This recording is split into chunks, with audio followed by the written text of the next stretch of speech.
असलामुअलैकुम दोस्तों, तुसी देख रहे हो सोना पंजाब टीवी ते मैं तुहाडा मेज़बान मोहम्मद साजिद। दोस्तों सारे नालों पहले अपने चैनल नूं सबसक्राइब कर लो ते नाल ही बैल आइकॉन दे बटन नूं प्रेस कर लो ताकि साडी हर नवीं आने वाली वीडियो तुहाडे तक बआसानी पहुँच सके। दोस्तों रोज़ दी निस्बत माशाअल्लाह असीं तुहाडे वास्ते अच्छे तो सोने जानवर लैके तुहाडी खिदमत वास्ते हाज़र हुन्ने आं। इस ही तरह अज असीं एक तीसरे सूए की मझ लैके आए। माशाअल्लाह मझ बड़ी खूबसूरत है। सून तो किन्ने दिन लैंदी है ये आपां मालकां कोलों पुछ लांगे। सून वाली है दोस्तों, तीसरा सूआ सूना उन्हें तो किन्ने दिन लैंदी है आपां मालकां तो पुछांगे। किन्ने दुध देंदी रही है दूजे सूए वो भी आपां मालकां तो पुछांगे। तो माशाअल्लाह दोस्तों यह वाली मझ है मेरी खब्बी साइड ते खड़ी है। दोस्तों देख लो बड़ी खूबसूरत है तो बड़ी नस्ल जात वाली मझ है।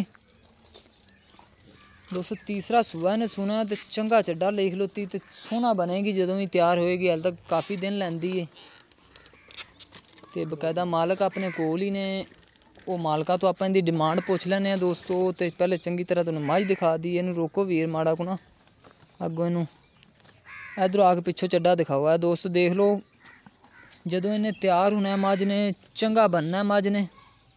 यह देख लो तुन्नी तक चड्डा इंदा ही बाहर आ जाना तो हाल तक तकरीबन काफ़ी दिन लैंदी है। मालक का कहना वहाँ देखने से लगती सून वाली कि लेकिन सून तो काफ़ी दिन लैंदी है।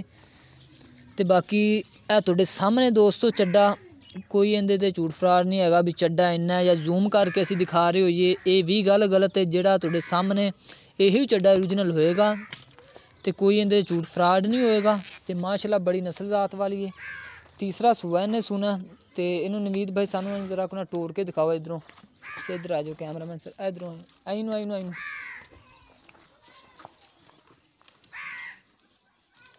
इधर लै आओ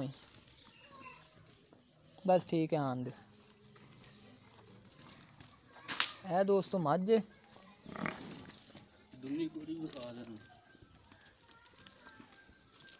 तुन्नी कोड़ी बिल्कुल दोस्तों नहीं है। तुन्नी माड़े को दिखाई इधर बिल्कुल तुन्नी नहीं नाल हैगी ते प्योर नीली दी है। इंदे कोई शक नहीं हैगा भी ये नीली दी नहीं हैगी। अखां देख लो माशाअल्लाह ते बड़ी नस्ल जात वाली है।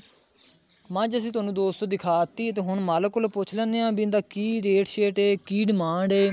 थना दी साफ है फुआरा छट्टा नहीं हैगा। जिहड़ी चीज़ हैगी वो मालकां तो असीं क्लीयर कर लैंदे आं। इधर आ जाओ वीर जी अगे। वालेकुम सलाम नवीद भाई जेडी कि असी तुहाडी है मझ दिखाई है तेरे केड़े चाचे दे छोर दी है। मझ तेरे चाचे दे छोर दी ना जिन्हें दस्सिया दोस्तों। इन्हां दा मालक नहीं है, इन्हां दा चाचे दे छोर मुंडा है तो उनके कोल असीं डिटेल लै रहे हैं। तो नवीद भाई ये भाई जी मझ दियां बच्चे नूं छड्ड के 14-15 लीटर दुध दिंदी गारंटियां ने। पूरा पिंड चोंदा रहा है। अगे मझ शर्त ते भी चुपदी सी। मैं मालक चोंदा सी शर्त लग गई सी मैं दी 15-14 लीटर 2 टाइमां दा बच्चे नूं पिया के दुध 2 टाइमां दा दूजे सूबे दूसरे सूबे तीसरा सूबे की पहले सूबे दी कट्टी है खड़ी परले पासे। और दोस्तों पहले सूबे दी कट्टी खड़ी है। पहले दी कि दूसरे दी? पहले सूबे दी कट्टी खलोती। उन्होंने तीसरा वो कट्टा वेचता दूसरे सूबे दा। कट्टी देख लो माशाअल्लाह मूरत तरोशी हुई मां रंगी कट्टी खली चिट्टियां सफेद अखां वाली। तो हुण इन्हें तीसरा सूआ सुना जी भाई जान। ते किन्ने क दिन सून ते लैंदी है? जी अरे मालक तो कहता 12 तो 15 दिन लैंदी है। गल्ला तो करदा नहीं पता भी 2-4 दिन अग्गा पिछा भी हो जाता है। 12-13 दिन पक्के लै जाएगी। ठीक हो गया। इनकी कीमत कितनी है? इनकी 2 लाख मालक करदे ने।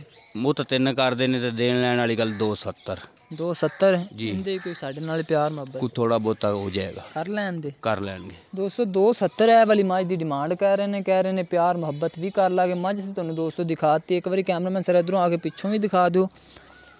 तो बड़ी नस्ल जात वाली दोस्तों तो बड़े चड्डेबाज मझ है। तीसरा सूआ इन्हें सुना तो अगर चाहे वाली मझ किसी मेरे दोस्त भाई नूं पसंद आवे तो साडे नाल राबता करे। साडा राबता नंबर है 0304 9613 234 साडा राबता नंबर है। तो मजीद साडी अगली वीडियो वेखण वास्ते साडे चैनल नूं सबसक्राइब कर लो, शेयर कर लो, लाइक करो, कॉमेंट्स करो। तो मिलने दोस्तों एक नवी वीडियो दे नाल। अल्लाह हाफिज़।